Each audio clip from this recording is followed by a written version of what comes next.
What up, everybody? This is your boy Chris Rush coming to you this day on YouTube, Facebook, however you're watching it.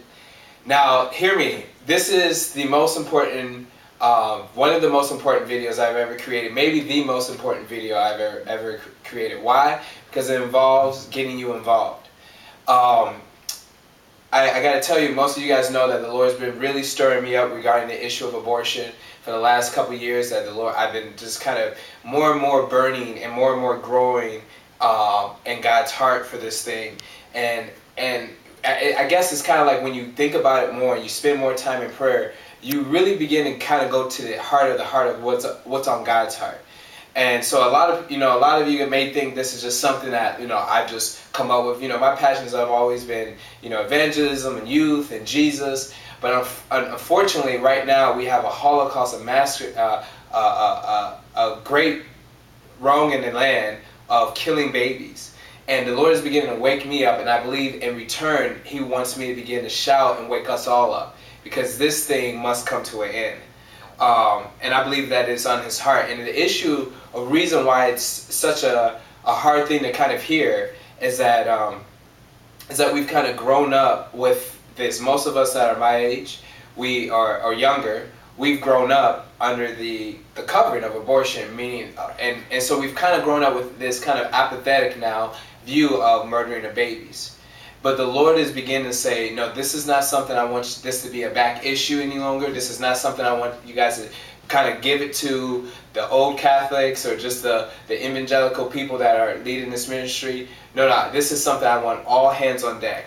And that's what the Lord told me. The Lord told me about a month ago. I was praying and driving, and all of a sudden I heard all hands on deck. And I'm like, wow, what is that? And I feel like Jesus is saying, everybody, no matter what you're called to, is called to engage with the pro-life movement. And I believe that this is our hour and our day. That there is a couple times in human history where a generation is given a choice to push past the status quo to do something historic. Back in slavery days, there were 400 years of slavery. 400 years, and there are a lot of Christians in that time that I believe truly loved Jesus in America, white Christians. But they were apathetic on the issue of slavery, and they said, well, this is just how it is. We can't really do anything about it. The law's already in place. And they didn't, and right now we would probably look at those people and call them cowards. And the Lord said, and how much more guilty are we if we continue to see the murdering of innocent children every day in our local city, and we do nothing. We go, well, that's just how it is. And the Lord's saying enough is enough of that. This is the Holocaust of our day, and the reason why I believe the Lord said all hands on our deck is it doesn't matter if you're called to music, if you're called to the arts, if you're called to dance, if you're called to feed the hungry, that this is one of the main issues on the Lord's heart. I believe saving souls and saving babies.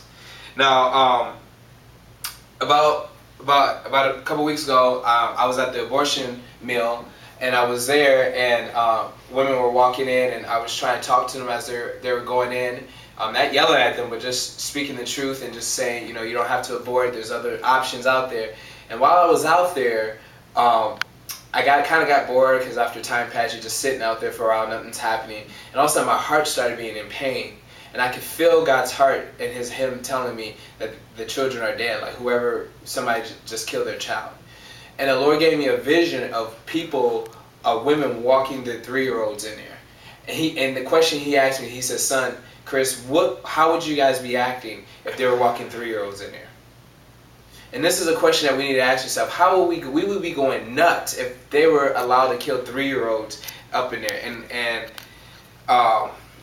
And so this is what I'm doing. I'm calling for a meeting. I'm calling for gathering everyone together, that all hands on deck, no matter if you've been in the pro-life movement or you haven't been. And to be honest, you guys, it's time for all of us to engage with this. I'll be honest, I was going to say this, but I was at a pro-life meeting about a conference, and there was a bunch of older people, Catholics, and I said in the crowd, I said, what happens if I could get 15 young people to come to the clinic? And I swear to you, everybody turned around and looked at me like I was crazy. Everybody was like, what?